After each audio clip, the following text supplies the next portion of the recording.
In this week's episode, We waffle on about an absolute load of bollocks and Stranger Things, and then we centre in on something a little bit more serious, and the topic of adoption. hi, I'm Matt. Parenting is hard, but do you know what? I've got some questions. And I'm Dan. Maybe I've got the answers.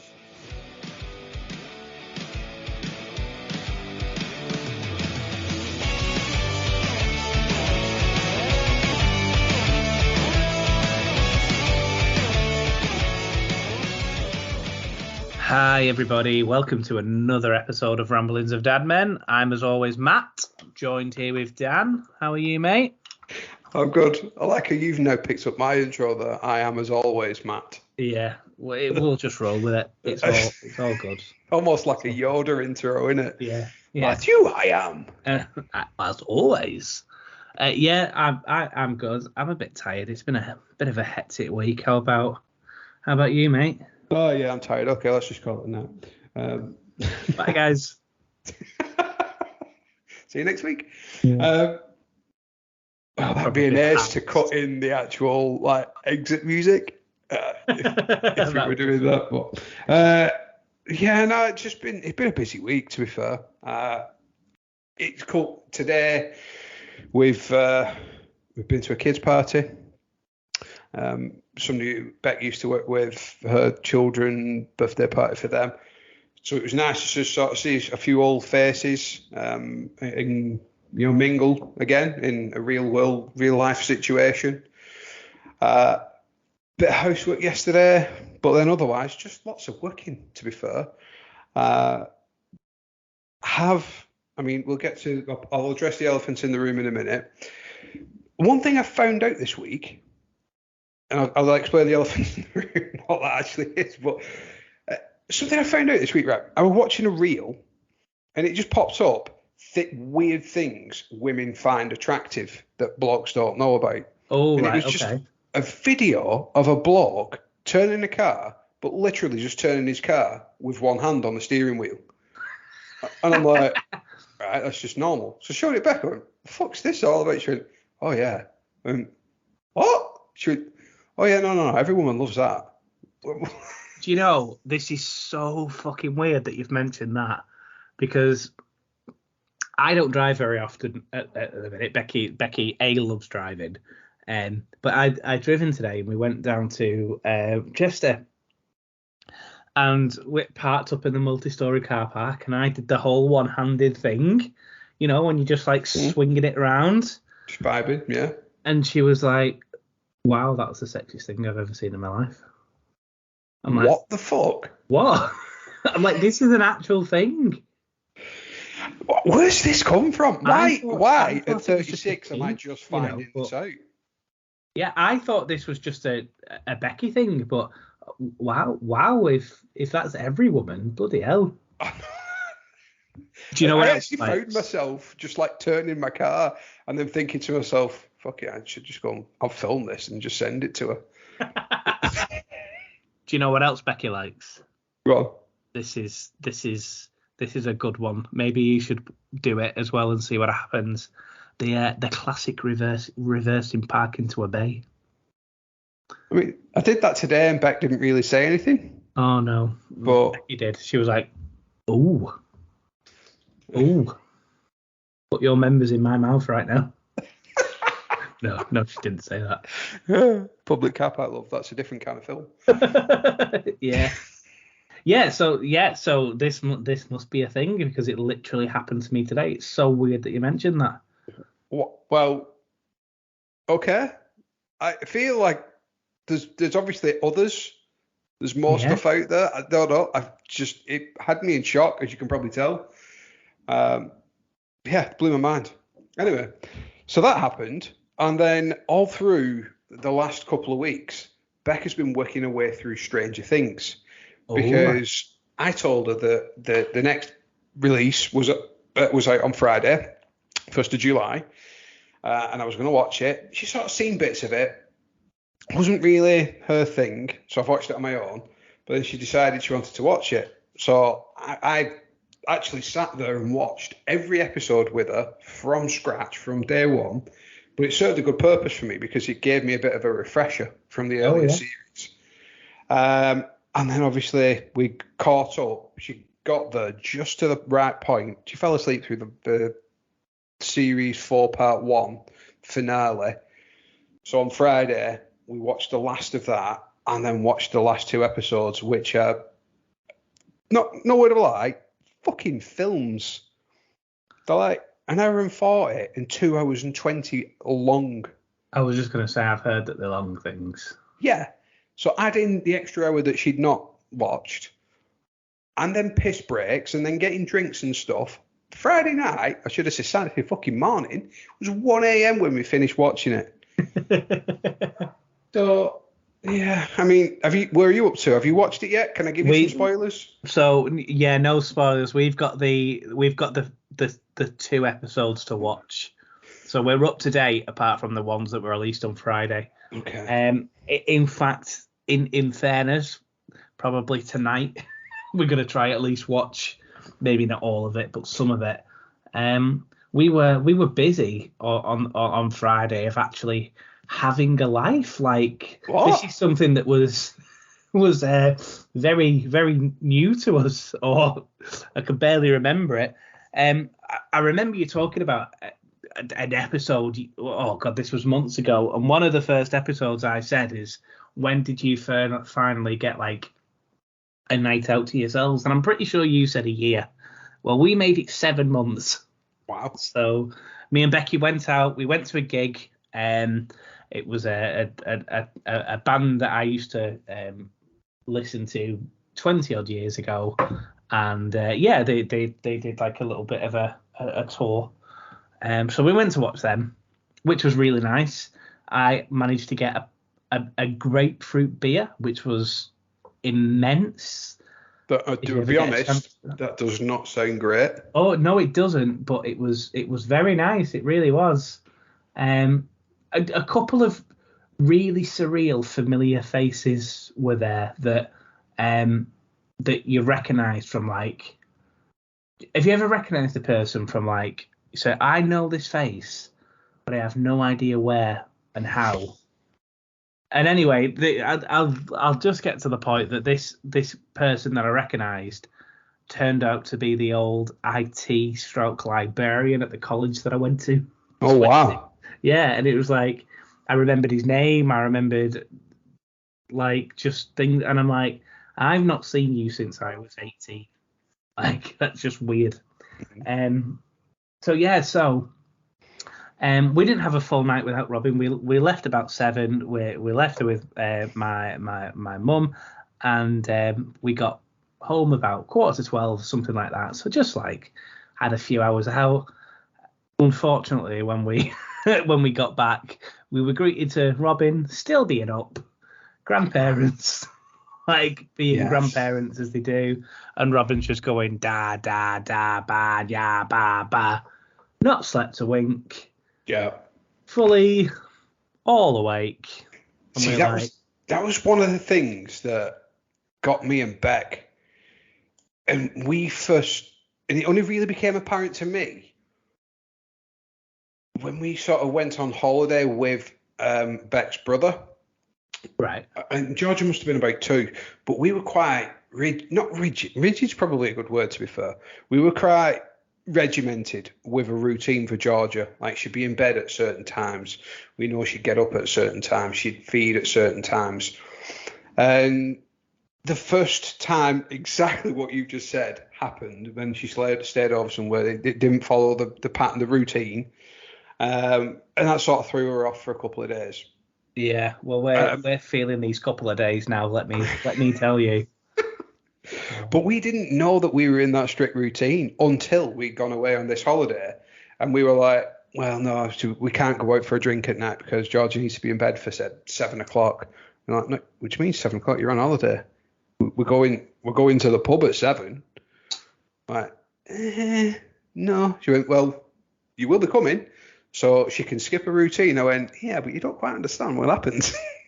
Well, yeah, well that's the thing. That's the thing that we're struggling with at the minute, is that Robin she has got a bit of a routine, but over the last couple of days that's been knocked out of kilter, and it's really difficult to get her back into it now. And now, I mean, it's great. She managed to have a good lie in today, but I think she only went to bed about 1 o'clock. So we're a bit on. Was she watching Stranger Things? I mean, they were watching something. I don't know what it was, but they were watching a film, and it was all good. She was in a great little mood. But yeah, I was walking around last night about 9:30 around the old haunts because I was still at my mum's last night. Just nothing hit. I took her out for a walk for about an hour, going around all the usual old haunts that we used to hang around with. Didn't even hit her. Nice. So yeah. I'll tell you something else that's happened this week. Go on. It's pissed me off, Daniel. It's really pissed me off. And it's not about parenting. It's just a funny story that's pissed me off. I bought something off eBay, right? And I don't know if you've ever bought anything off eBay. But the seller usually provides like a tracking number or something like that. It's their way of proving that something's been sent. So they've sent it. It's been marked down as received, like it's been delivered, but it hasn't been delivered. So I've been trying to contact this person to say this thing hasn't been delivered. And he's like, well, he's ignoring me. So I can't say that it hasn't been delivered because legally it says that it has been delivered. So it's a pair of shoes, right? It's a pair of shoes and a pair of trainers. So I've had to put it as a refund, right? I've had to mark it as a refund. And under the refund thing, it says there's an item missing, like these pieces from what you bought missing. So I've had to mark it down as that, and I've had to give pictures of evidence. So I've had to send it and say I'm really sorry, but the parcel hasn't been delivered, despite it saying, please see attached pictures of my feet where the trainer should be. Like, because I didn't have any other way of doing it. Okay, fair enough. Like, I've still not heard anything back, but what else was there to do? So I had something similar, on eBay. Ring them. There's a phone number somewhere. Ring them, speak to a person, explain the story, and they'll sort it for you. Is my personal advice here. I sold a camera a good few years back on there. So obviously it's quite a high value item. And I had the tracking information. So I uploaded that via, say it was Royal Mail, whatever, tracked and signed for. So he'd signed for it, but then he claimed he hadn't received it. So in this instance, he was you.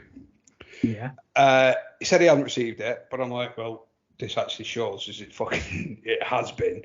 But eBay weren't releasing the money to me because he was claiming he hadn't received the item. Now I know he'd signed for it, so it went back and forward. It was emailing, messaging through eBay, me and him, over a couple of days. Like, no, you've got it. No, I've not been in. Well, it says it's been signed for. Could it have been one of your neighbours? No, don't have any neighbours. Blah blah blah. So I rang eBay. And I just explained it. I gave them the tracking number. It shows signed for. And they just instantly give me the money. Well, yeah. Well, this is what I think they'll do to me. But unfortunately, it hasn't been delivered. I think what they'll have done is they'll have given it to one of my, because it is Royal Mail, they'll have given it to one of the neighbours, and the neighbours have just kept it there. But because Royal Mail won't speak to me and tell me where it's gone to, they have to do it from this guy who isn't giving me the evidence. I've had to go through eBay, so we'll see. I'm not really, but I mean, to be fair, like, it's not the end of the world. It's just the principle of it. Funny sending a picture of my feet, though. To be fair, you never know. They might like that picture. Yeah. Okay. Yeah. Well, let's just jog back one step. Stranger Things. Oh yeah, go on. Let's just address it. All right, that's the elephant in the room. I'm a bit annoyed, and I'll not give. Obviously, you've got these episodes. I'll not spoil it. I mean, when it was first launched, it crashed Netflix as an entire platform, which I thought was funny. I will say, I mean, don't go on any social media because it is rife with spoilers right now. So if you don't want it spoiling, don't look anywhere. But I just wasn't set on fire. Oh, really? Very, very ending. Like, the season 4, I can categorically say has been, season 4 part 1 has been the best season they've ever done. I agree. It's phenomenal. These last 2 episodes, I just feel maybe let it down a little bit. And then, obviously, the Duffers, they put out a statement saying that, this isn't the end. We're going to do a season 5, and that will be the end of it. Yeah. I'm reading into it. That's actually not going to be out until 2024. Oh, really?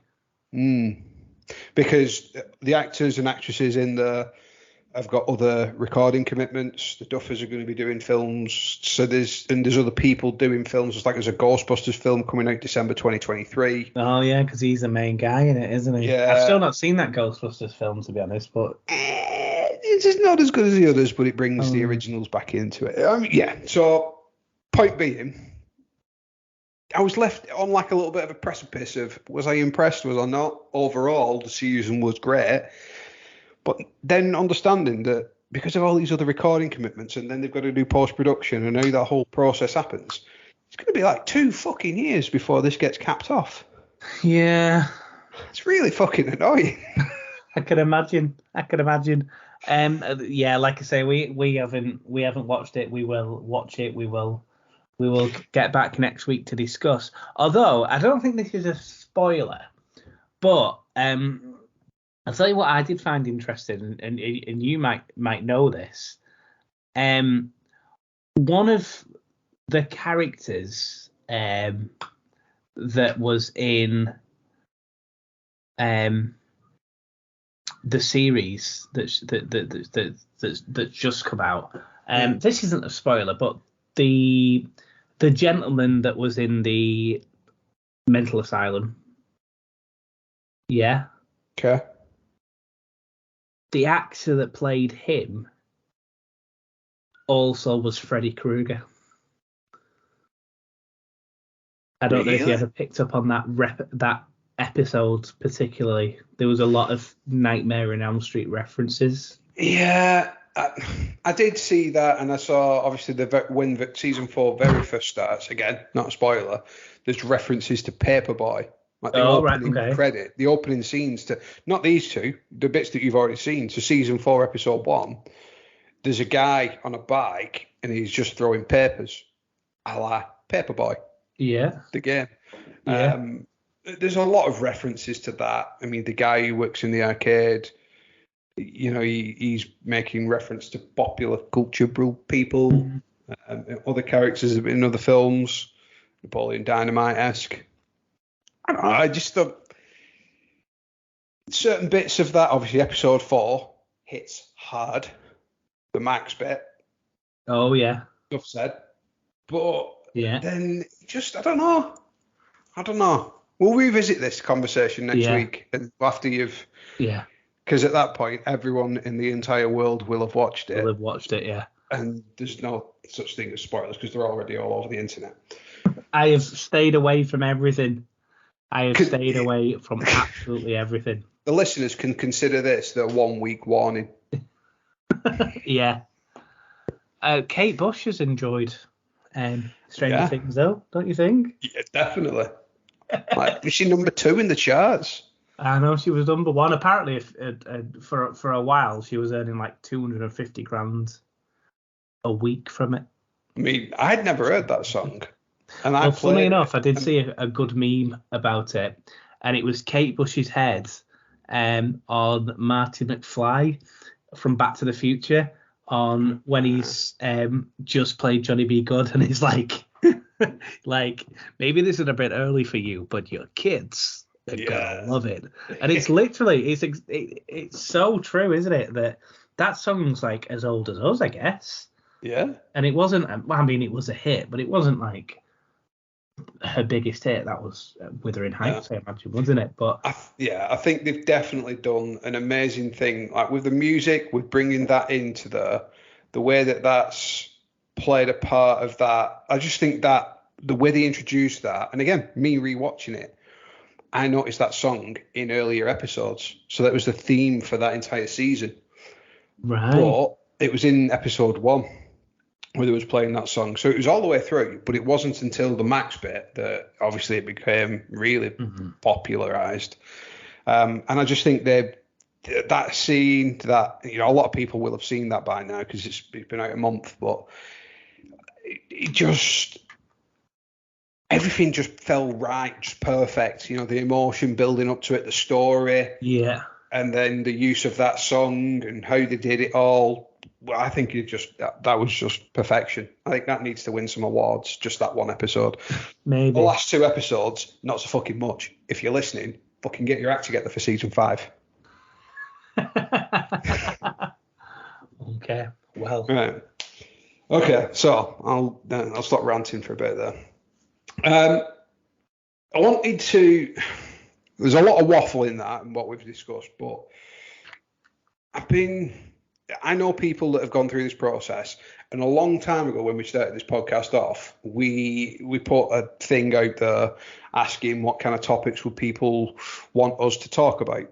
One of those, we sort of put a pin in it and said we'd come back to it because we knew people going through the process and we wanted to have guest appearances. We've never made it back to that, but I thought it's worth re-picking that up now, and I've done some research and Googled it, and that's the whole adoption process. Right, okay. So what I wanted to do, obviously I've got a few facts and figures and stuff, but a lot of it for me, when I've been reading up on it, it surprised me of how in depth it goes, and just the different parts and pieces of the process. Yeah. As a whole, how long do you think that process would take, like an adoption process? I know it takes a long time. I mean, as a guess, I think I'm being conservative here. I would say like 18 months. Oh, okay. Is that dead on? No, that was like way off, but okay. I mean, it might do for some people. Typically, it's like 6 months plus. The only reason why I say this is because we have had like some connections with people that's going through adoptions, and maybe the application process doesn't take as long, but actually finding a baby can take as long as it needs to. Ages and ages. Yeah. I tell you what, I didn't realize is when you say that it's in depth. I mean, it's ridiculously in depth, like credit checks credit checks going back more than 6-7 years. Like people look, and they kind of look at, I guess, mistakes that you made maybe 10 years ago or something like that. Let's just say that as an example, and you're still being judged on them, if that makes sense. I don't want to. I won't go into any specific examples, but you know, someone that could be a good couple willing to adopt are getting stigmatized for having mistakes 10-15 years ago, and it's about learning from them mistakes, which is absolutely fine, but it's just like, it's almost like it's a black mark or a red marker. Almost effectively, it's a baby credit check, if that makes sense. Yeah, no, it is. Well, I think it's more than a baby credit check. I think it's, and so it's like again, there's a 4-stage process. So stage 1 is initial checks and registration with an agency.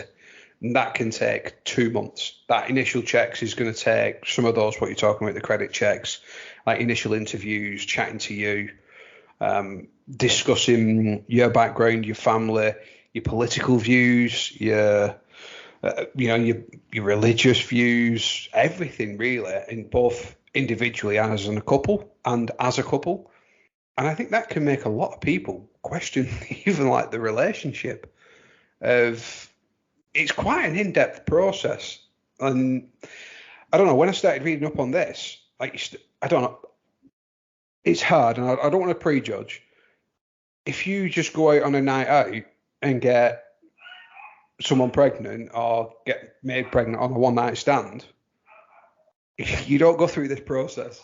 There's no, can I do a credit check on you before I have sex with you? Maybe we should. Maybe that should be a thing. Well, yeah. But, This goes back to the old, we try to keep politics out of this, but you see what happens in America at the minute, where, they say everyone knows what's going on in America at the minute, where people don't have a choice anymore. Like, and it's like, it's just really weird that, you talk about the sanctity of life and how one night stands can. Hang on, let me think where I'm going with this. Yeah, I get what you're saying. It's like you can be reckless and you just have to accept that decision, but there's no. Reckless is maybe not necessarily the right word, but like impulsive and. Yeah, sometimes people may not make good parents. Like, or there may be situations where, I think of an example that I've heard of recently, and I better not like really say where we're coming from, but I'm trying to be as sensitive as I can, but I know of conversations where in meetings they've talked about how much alcohol a person could drink before it starts becoming a problem. So, i.e., we're happy that you can look after a child if you have 10 beers per day. Yeah.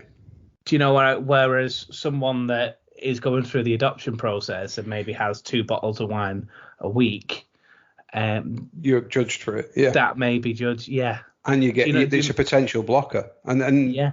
There's none of this is, but that's the point. That's the I suppose emotional turmoil of this. I'm not saying I would, but I could go and get someone pregnant tomorrow. I could get Beck pregnant tomorrow.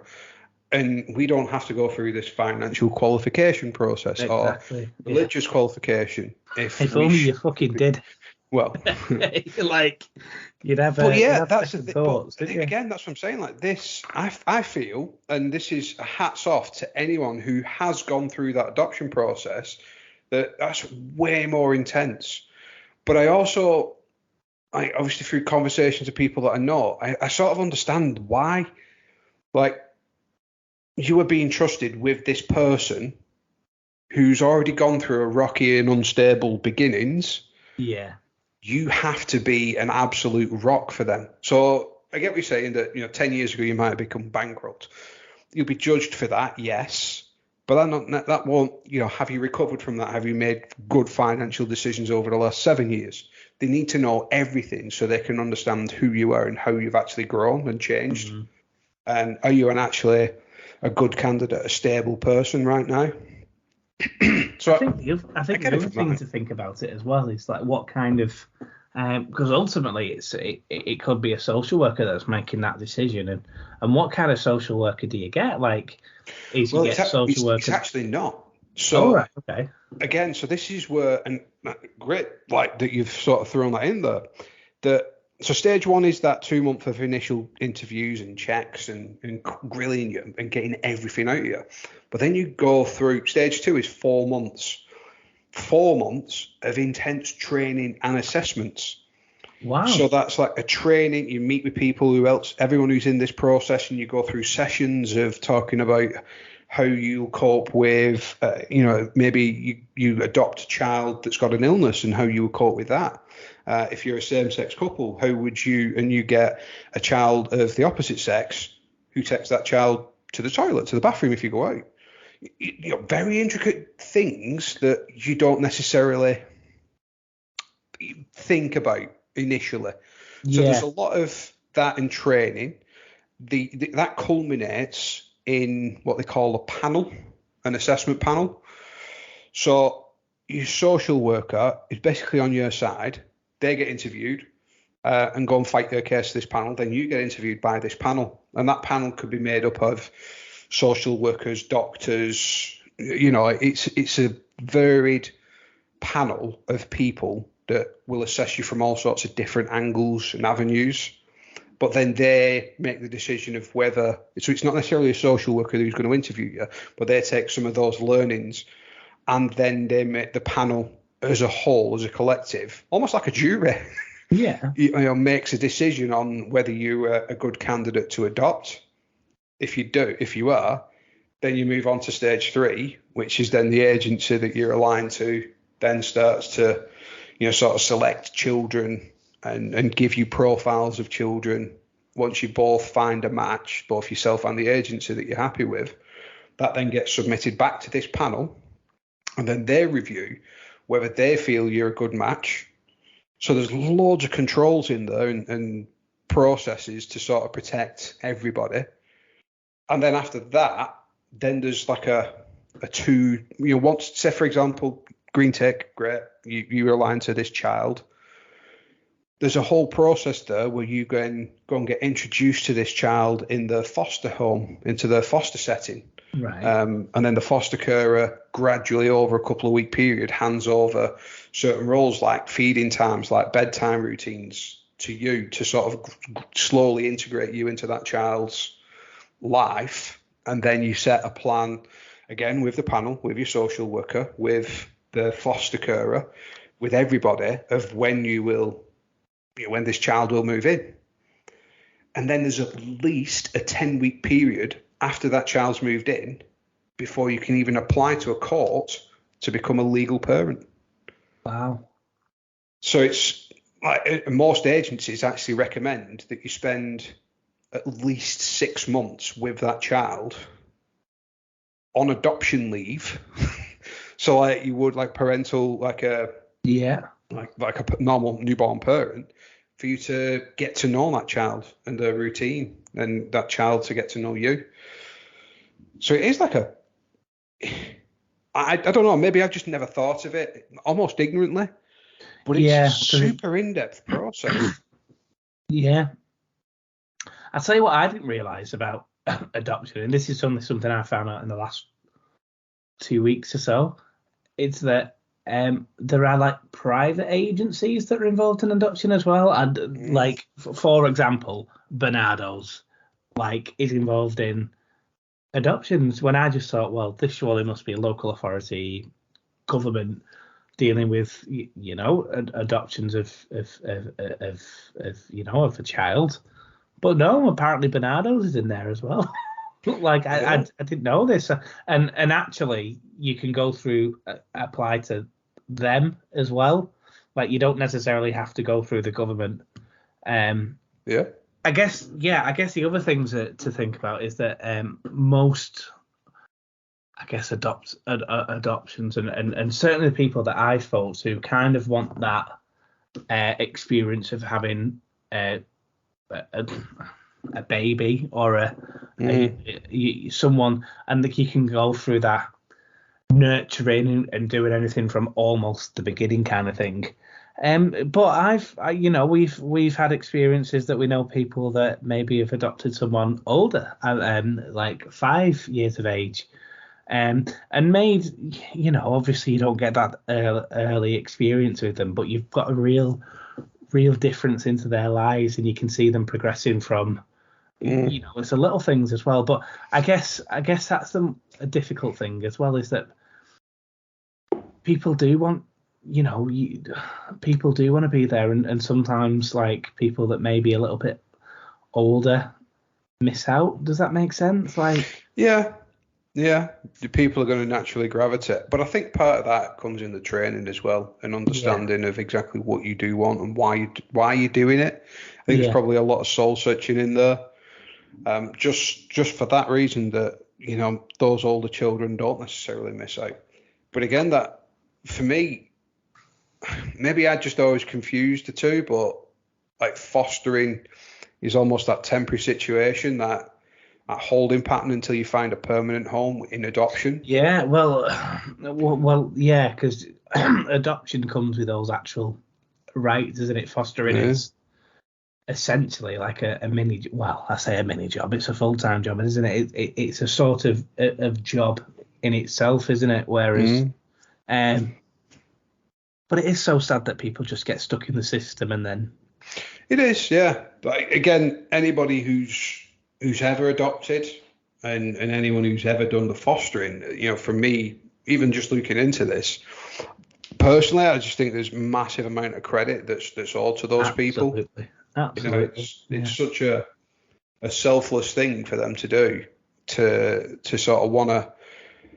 And you know what? I don't know. I get emotionally attached, and I think that fostering situation scenario where there is always going to be that you form a bond with somebody, but that's it's only ever going to be temporary. However long that is, that for me would just absolutely turn me in two, unless you know that they're going in. I don't know. Maybe I'd just try and adopt them all. Well, I guess that's the problem, because when I don't want to say when you work with people, because fostering is a little bit different, but it's impossible not to get. I mean, if you work with people in general, like I don't know, let's say you're an account manager or something, and you have a rapport with your customer, like there is also where you become. There's almost going to be a bond or an attachment somewhere. So could you imagine like living with someone on a permanent basis and trying to help them as best as they can, and it being this vulnerable person? Of course there's going to be a formal attachment, and then you kind of have to break yourself away from it straight away. It takes a very unique, special kind of person, I think. Yeah, it really does. It really does. Yeah, just looking through now, it is like a really, really difficult process, isn't it? And we can talk about it. We can't really offer any advice apart from anything other than be yourselves, maybe, or something like that. I think a lot of people, given the in-depthness nature of the process, I don't think you can be anything other than yourself. Yeah, I think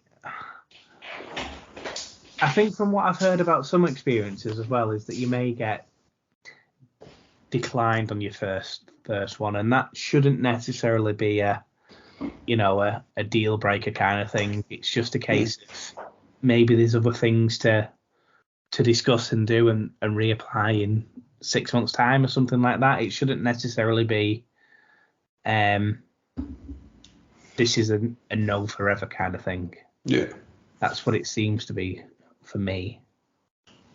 But yeah, it makes you think with all the care the care services that we've got at the minute, and how there does seem to be an abundance of people looking for homes, how difficult it is. But I guess the flip side of that is, if you are in social services, or you are known to social services, I guess social services kind of want a home where they can close the case off eventually. Does that make sense? Yeah.